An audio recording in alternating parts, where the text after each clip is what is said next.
देवरिया के प्रेमचंद यादव के घर पे हैं और आप देख सकते हैं यहाँ जो है गगन यादव हजारों अपने समर्थकों के साथ पहुँचे हैं प्रेम यादव के घर परिवार से मिलने। और क्या कुछ कह रहे हैं पहले वो सुनिए। सबसे पहले मैं जो राजनीतिक रोटियां सेकना चाह रहे हैं इस मुद्दे को लेकर उनसे कह देना चाहता हूं कि ये मुद्दा बड़ा सेंसिटिव है।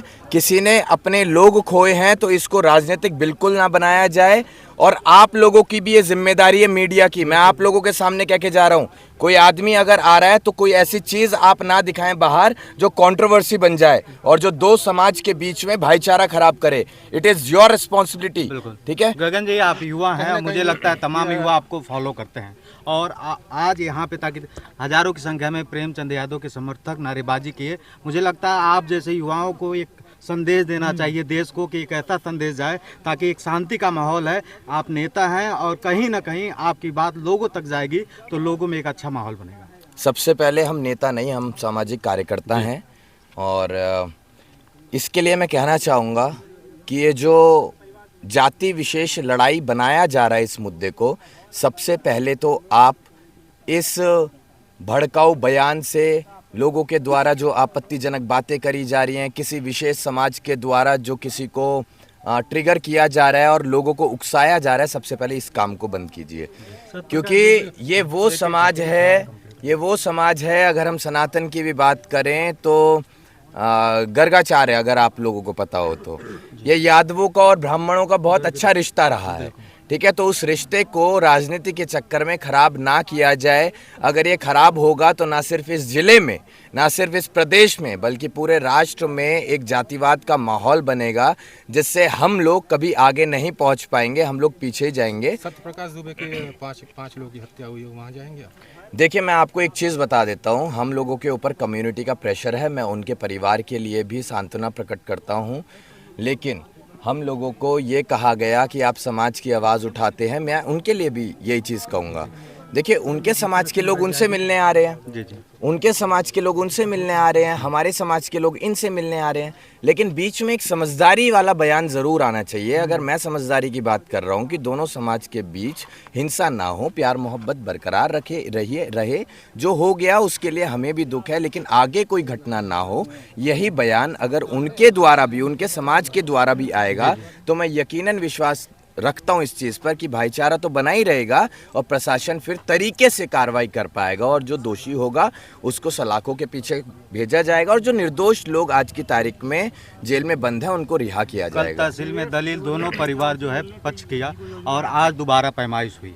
प्रशासनिक टीम से आपकी बात भी हुई है, पैमाइश होके गया है, क्या कुछ बात हुई है? देखिए, ये जो घर तोड़ने की बात कही जा रही है, इसके संदर्भ में मैं सिर्फ इतना कहना चाहूँगा कि ये उनके प्रेम यादव जी के फादर साहब के द्वारा बनाया गया था, जो कि आर्मी में अपनी सेवा दे चुके हैं और काफ़ी सालों पहले ये घर बनाया गया था। अब अननेसेसरली इसको राजनीतिक मुद्दा बनाने के लिए आप, ये तो लहर चल रही है ना बुलडोजर चलाने वाली।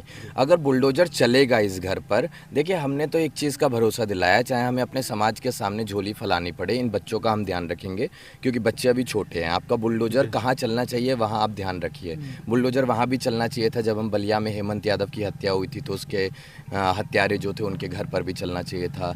पुष्पेंद्र यादव जब उनकी हत्या हुई थी, उनकी वाइफ ने भी फिर आत्महत्या कर ली थी क्योंकि उनको इंसाफ नहीं मिला था, तो उसके गुनहगार जो हैं उन लोगों के भी घर पे बुलडोज़र चलना चाहिए था। बुलडोज़र तो चलने की बहुत सारी जगह हैं, वहाँ पे चलाइए।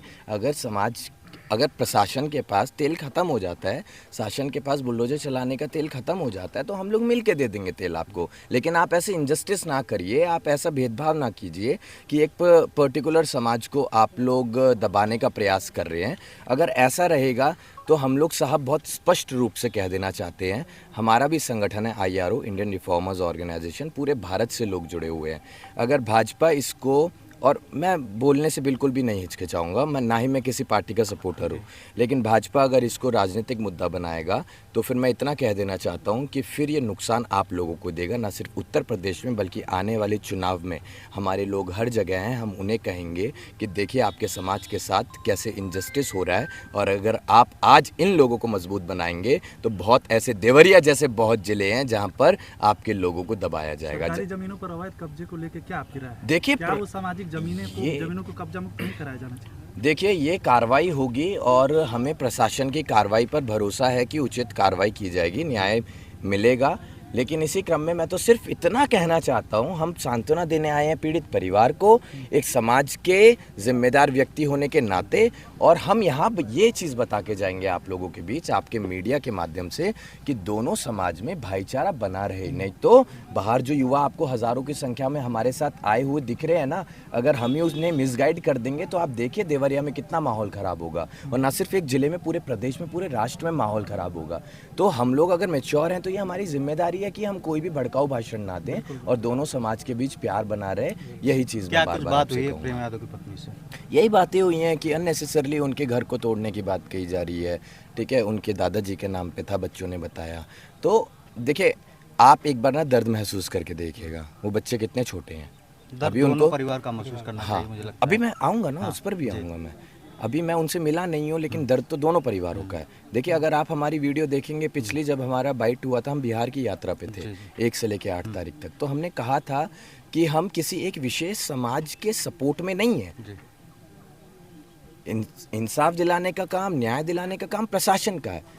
हम लोग सिर्फ अपनी जिम्मेदारी इतनी निभाते हैं कि अगर हमारे समाज के लोगों का भरोसा हमारे ऊपर है तो हम अपने समाज को थोड़ा संभाल कर चलें अभी, कि आप थोड़ा सा न्यूट्रल रहिए। ठीक है, गलती ना हो जाए, आप आवेश में ना आ जाएं, कुछ गड़बड़ ना हो जाए। इनफैक्ट मतलब लास्ट में जाकर होना समझौता ही है, लेकिन समझौते से पहले ऐसा ना हो कि बहुत लोगों को हानि हो जाए, तो हमें दुख होगा उस चीज़ में। अगर हमारे एक भी साथी पर लाठी भी चलती है ना, तो वो हमें दुख देती है, हमें पीड़ा देती है। और यहाँ पर आप देख रहे होंगे हज़ारों लोग जो बाहर इंतज़ार कर रहे हैं, वो उनकी पीड़ा है। अब हमारी जिम्मेदारी है कि हम आपके माध्यम से भी उन्हें समझाएं कि आप आपसी भाईचारा बनाए रखें, और प्रशासन से, शासन से सिर्फ यही कहना चाहेंगे, उचित कार्रवाई कीजिए। आप लोग एक तरफ आप लोग अपना झुकाव मत रखिए। अगर मैं योगी जी को कहना चाहूँगा, अगर योगी जी आप इनजस्टिस करते हैं तो इसका खामियाजा भाजपा भुगतेगी, क्योंकि we are one of the largest community of India, approximately 26 crore. हम लोग दम रखते हैं अपने लोगों को समझाने का, फिर मनाने का। और ऐसी हरकतें जो होती हैं, जब इंसाफ नहीं मिलता है और जो निर्दोष है उसी को दोषी बनाया जाता है किसी विशेष नेता के द्वारा, तो फिर ये पीड़ा पूरे समाज को देगी, फिर वोट की चोट दी जाएगी। हम नहीं चाहते कि चोट ऐसी दी जाए जिससे कि किसी को खरोच आए या खून निकले। हम अगर चोट देंगे तो फिर वोट की चोट देंगे। के इस मामले पे अब तमाम अलग अलग पार्टियां जो जातिगत रंग देने का कोशिश कर रही हैं, ये कहीं ना कहीं खतरनाक है। आप क्या सोचते हैं इस पे? ये बहुत खतरनाक है, तभी मैंने आप लोगों से कहा कि ये आपकी जिम्मेदारी है कि आप बाहर क्या दिखा रहे हैं। अगर जातीय हिंसा होगी तो वो सिर्फ जिले तक सीमित नहीं रहेगी, वो फिर पूरे प्रदेश में और पूरे राष्ट्र में जातिवाद का माहौल बनाएगी। तो इससे हमें बचना है। गगन जी का एक आखिरी संदेश देश के लिए, तमाम उन युवाओं के लिए जो इस समय तमाम उनके जहन में तमाम बातें चल रही हैं। देखिए, देश को अभी रोजगार की, शिक्षा की, चिकित्सा की, युवाओं की बेहतर भविष्य की, आपसी प्रेम, इन सब की ज़रूरत है। हमें डेवलपमेंट करने की ज़रूरत है। अगर इन्हीं हिंसाओं में हम लोग पड़ेंगे तो हमारा दिमाग कभी भी अच्छे से नहीं सोच पाएगा, और हम जातिवाद के चक्कर में अगर पड़ गए, जातिवाद अगर इतना है कि आप अपने समाज के लिए आवाज़ उठा रहे हैं, हक अधिकार के लिए आवाज़ उठा रहे हैं, तो अच्छा है।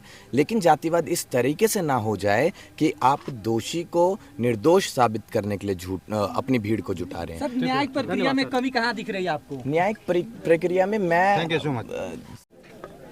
तो जैसा कि आप लोगों ने सुना, गगन यादव ने क्या संदेश दिया है अपने युवाओं के लिए, अपने समर्थकों के लिए, और बहुत ही अच्छे तरीके से सभी लोगों को जाति धर्म से उठकर जो है विकास की बात करते हुए गगन यादव ने अपना संदेश दिया। बाकी आप लोग क्या सोचते हैं इस वीडियो के माध्यम से कमेंट में ज़रूर बताइएगा, और वीडियो को ज़्यादा से ज़्यादा शेयर कीजिएगा।